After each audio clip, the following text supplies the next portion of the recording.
Hi everyone, this is Jim. Welcome to episode 43 of Chess Basics, things every chess player ought to know. In this video we're continuing our look at the Queen's Gambit.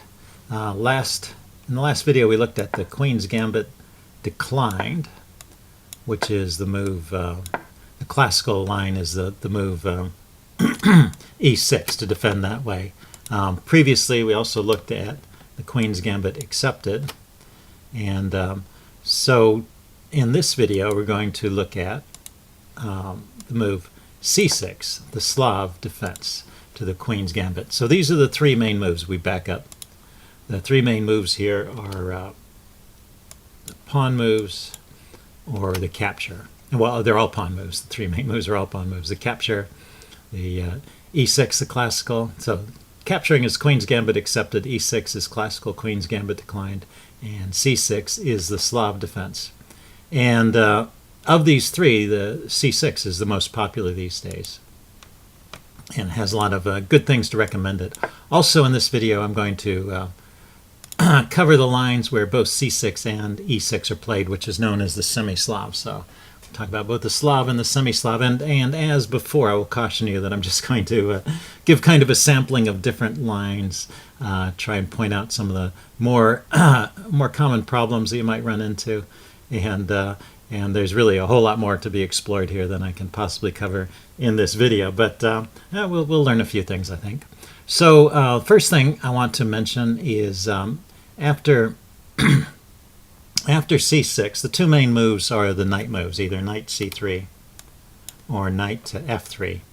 And unlike the Queen's Gambit classical line, Queen's Gambit declined classical, the main move is not knight c3. The main move is really knight f3, and the reason is, well, I won't go about it that way. I'll just talk about some of the difficulties with knight c3. I'm going to just briefly talk about this move, and then I'm not going to mention it for the rest of the video. Now, first of all, I will say this is a perfectly respectable move. Many great players, including Kasparov, have played this. So you should not be discouraged from playing this move. But you do have to know a little bit more in order to be able to play this successfully. And one of the things you need to worry about after knight c3, which is not a problem in the classical line, but only in the Slav, is that black has this interesting gambit known as the win-hour gambit. And if you've watched my channel for a while, you'll know that I play the win-hour gambit. So I'm always happy to see this knight c3, because players that play this are usually not expecting anything out of the ordinary. So the normal move is to take. I'll just give you the idea of the win-hour gambit, and then push on with d4. And that's why the knight here is a problem. It's a target for pawn pushes. And so the knight moves typically to e4. The queen comes out, gives this check, and it's going to pick up the pawn. The usual move here is knight to, bishop to d2. Knight to d2 is also possible. But in any case, there are ways where black can get the pawn back. So that's a fun line for both sides. White is still good. If you know what you're doing, white can play that way. And of course, Kasparov was not afraid of playing that. And then the other thing you have to worry about here after knight c3 is the taking. And this is true in general whenever there's a Slav defense. The pawn is already on c6, so it's ready to support this move b5. So in some sense, when we looked at the Queen's Gambit accepted, in the Slav, black already has a move up in some of those lines in the Queen's Gambit accepted, because it's already got a pawn here on c6 ready to support b5. And so possibly there's the idea of taking this pawn and just holding on to it. And once again, we get into some very tactical lines. I'll show you the main line here actually goes like this. a4 and then b4, pushing on. So black is going to eventually lose the pawn, but he's going to get some advantage of it by pushing pieces around. I guess that's not the right square. Where's the right square for the knight? Knight to a2, right. You don't want to block the bishop. Black develops, and then the bishop comes out, grabs the pawn. That's not the move there, huh? Just pushing on with e5 is the move. You can't take the pawn there, but e5 is the way to play for an advantage with white. And so once again, you've got some kind of crazy tactical position, and there's no reason to be afraid of that in particular. but you do need to study it a bit. So that's all I'm going to say about the move knight c3. The main move is knight f3. And here's just a handy little device. If you're wondering which knight move is the normal one in these queen's gambit positions, if the pawn is on this side, then the knight move over here is the normal move. And in the reverse case, if this pawn were back here and this pawn were here, then the normal knight move is this one. So when the pawn is on this side, the knight is on this side, and vice versa. So that's the way to remember just the normal moves in these positions, most common moves in these positions. The other moves, of course, are playable, and I mentioned in the other in the previous video that knight f3 is also a line in the classical Queen's Gambit. Okay, but we're looking at the Slav here, and knight f3 is the main move here. And now the main move for black, once again, is knight f6. So that's we're going to look at that in a bit. I guess I will first take a look at the move d takes c5, because you always have to wonder what happens if black takes that pawn when you're playing the Queen's Gambit. And the move I'm recommending here is not the most popular move, but it's a way to get to kind of a consistent position with the other lines. Just go ahead and play a4 here. And keep in mind what I was saying, that compared to the Queen's Gambit accepted, black already has one pawn advanced and ready to play b5 to support that. And the play might continue, say bishop, actually a knight move I think is more common here. Knight here, pawn here. So you get this Queen's Gambit accepted setup. If you remember from 2 videos back, I was always putting the knight here and the pawn here. And then black can play bishop f5, and you can play knight c3 here. And grab this pawn. So she'll be the move b4 has been ruled out by the b5 has been ruled out by the combination of a4 and knight c3, and so you'll be able to grab this pawn. If the knight had gone to, if the bishop had gone to e6, trying to defend the pawn, then in this situation you have the move knight a3 to round it up. So that's the idea here. So that's if black takes a pawn, but the normal move is to play knight f6. So let's go. This is what I'm calling the mainline Slav, where he develops the knight, you develop the other knight now, and then he takes. And now actually the most popular move here is not taking, but is pushing the pawn. But once again, that's the semi-Slav and not the Slav proper. So we're looking at the Slav mainline. And actually the Slav mainline is to go ahead and take here, play a4, and then develop the bishop. And then you play e3 here. And you get into that exactly the same position I showed you before, where he tried to take a little bit earlier. So if you just remember, when he takes here, you get in this move a4 here, and then follow it up with knight c3 and e3, and you'll get this setup. And this is a good setup. This is playable for black, of course, but some typical opening advantage for white. It's kind of a unbalanced position.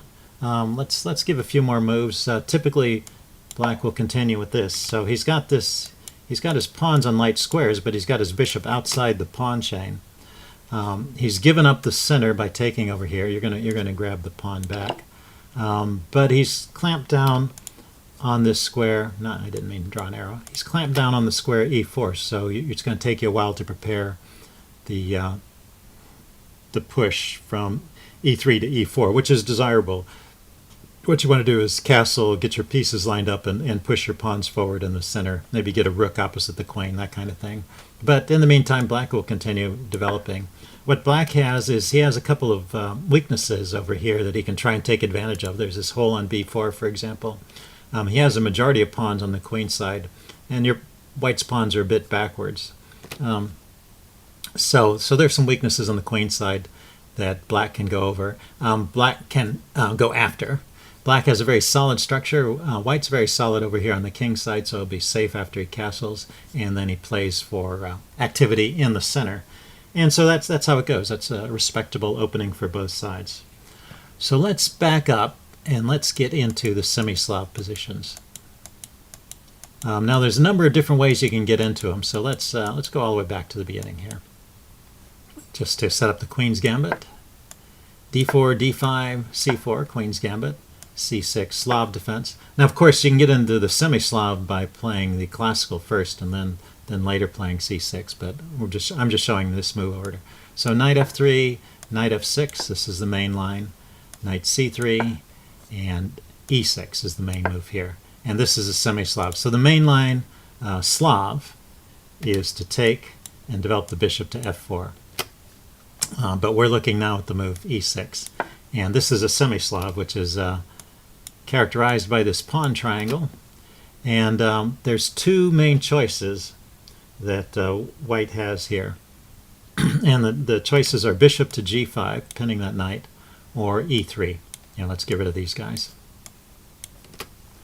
So E3 obviously blocks in the bishop, but it opens up a line for the light-squared bishop to take back on C4, which can be handy. And of course you need to develop this bishop eventually. But let's look at bishop G5 first. This is kind of a sharper line. It's pretty interesting. Now there's one variation I want to talk about here. Well, first of all, I want to talk about the Cambridge Springs variation. So Cambridge Springs starts out with knight D2, just defending the knight and freeing up the queen so the queen can come out. So E3 is the normal move, and then queen A5. And this is a bit of a tricky position. And the move here for White is not one you might think of. But the main move for White here is knight to D2. So you're moving a piece a second time in the opening before all your pieces are developed. So you're violating that rule. But you're doing something important, which is you're freeing up this knight so it's no longer pinned.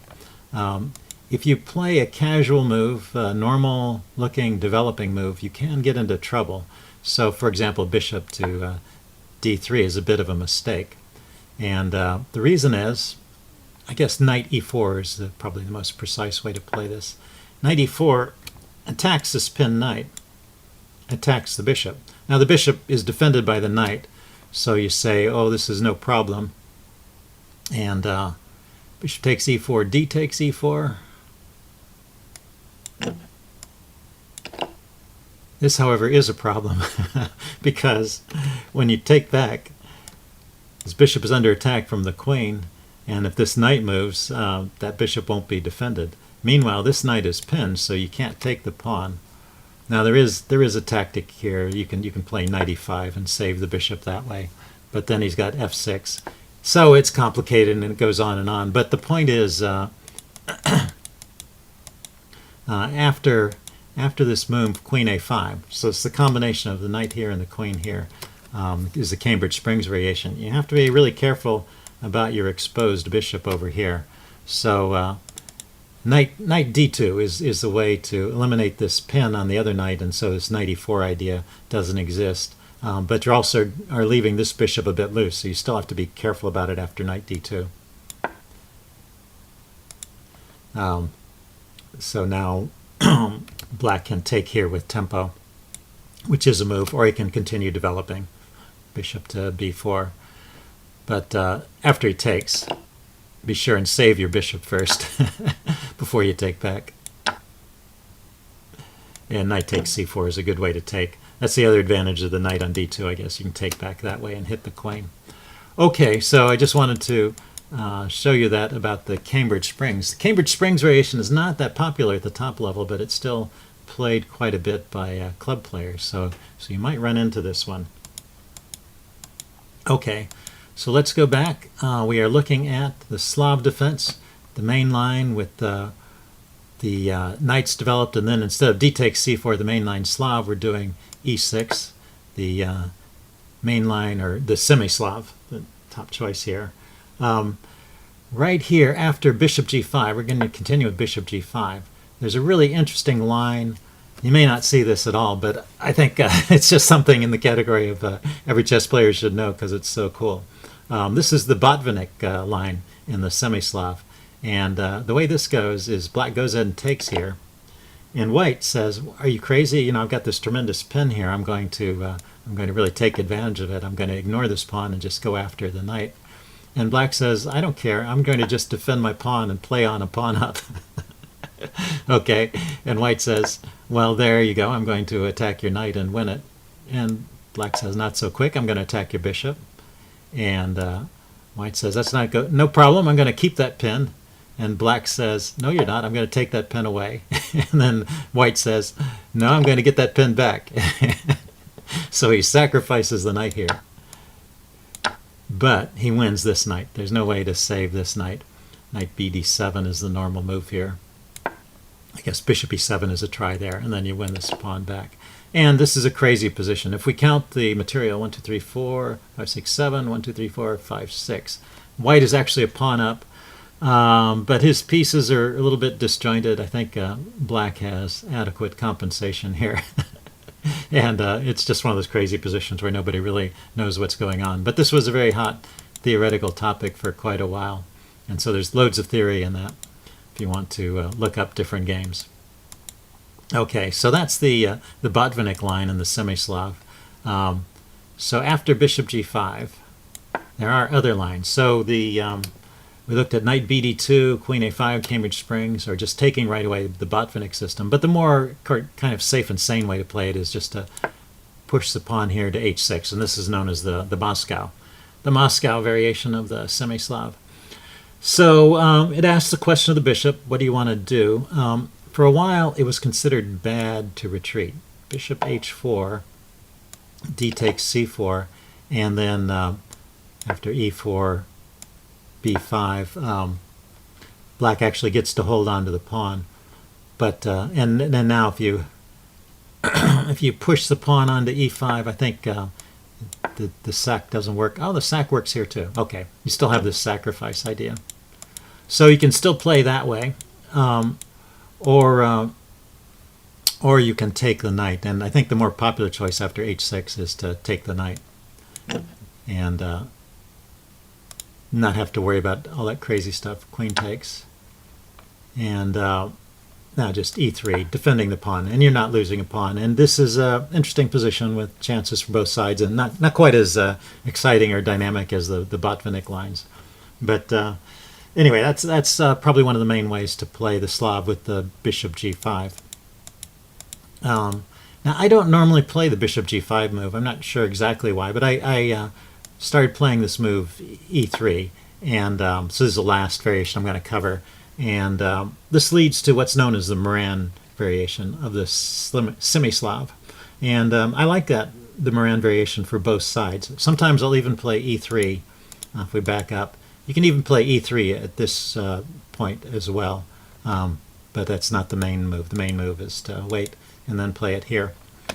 So knight bd7, just defending the knight, and then developing the bishop right away to d3. Now, after you develop the bishop to d3, black is going to gain a tempo on the bishop by taking on c5. So sometimes players will play a clever waiting move like queen c2. This is known as the anti-Meran, so that's another way to play. But I usually just play the Meran system. Bishop d3, d takes, bishop takes, and then b5, just kicking the bishop. And the bishop wants to be on this square d3, looking at the king side. Black, having messed up his queenside pawns, he's going to be castling to the king side, so you're just setting up for a king side attack in advance. Black, in the meantime, has gained some space over here on the queen side, and he's going to use this to develop his pieces. He's got two choices here. He can play a6 or bishop to b7. I think they're equally good. I think I usually play a6 right away myself, and then after e4 you can play the move c5, and that's the idea, is that black wants to avoid becoming cramped over here, so he wants to get in this move c5 right away. And the game goes on in a very tactical vein from here. One tactic you always need to be aware of is there's two pieces on this b5 square, and so there are sometimes sacrifices over here. So let's give one example here. This could continue. Here, pawn to e5 hitting the knight, c takes, d4 hitting this knight, and knight takes b5. Yeah, I thought it was a main line move here. And now takes back, takes back. Oops, not takes back. Got that wrong. E takes f6. Yeah, you got to grab the piece back. And you get your piece back, and play continues. This is an interesting position for both sides. The engine rates this actually is slightly better for black, which surprises me a little bit. But the Moran has a reputation of being a decent opening for black. But it also has some interesting possibilities for white as well. So, again, if you want to avoid the Moran, you can play in a similar vein, just delay developing the bishop to d3 by throwing in a move like queen c2. Okay, so that is it for my coverage of the Slav and Semi-Slav defenses. Hope you enjoyed that. And in the next video, I'm going to round up and finish off the Queen's Gambit coverage in Chess Basics by talking about other moves besides the three main moves. So things like the Chigorin and Marshall defenses will be in the next video. See you then, and leave any comments you have in the section below. Bye.